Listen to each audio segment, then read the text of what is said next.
नमस्कार, मी साधना मुळे. मुंबई वचननामामध्ये आपले सहर्ष स्वागत. चला पाहूया आजच्या ठळक बातम्या. जाहिरात फलक ठरत आहे मृत्यूचा सापळा.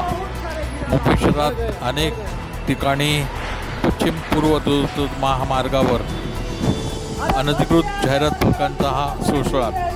मुंबई शहरात वादळी वाऱ्यासह मोठ्या प्रमाणात अवकाळी पावसाने घाला घालून घाटकोपर येथील पोलीस पेट्रोल पंपावर असलेला हा मोठा जाहिरात फलक अनधिकृत असल्याचे निष्पन्न झाले असून येथील अनुज्ञान विभागाचे अधिकारी कानाकडोळा केल्यामुळेच असा प्रकार घडल्याचे दिसून येत आहे.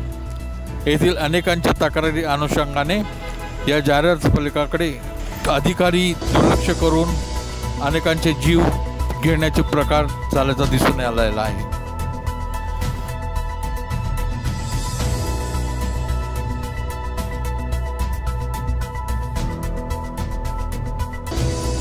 आपल्या मुंबई वचननामा चॅनलला सबस्क्राईब करा आणि बेल आयकॉन दाबायला विसरू नका.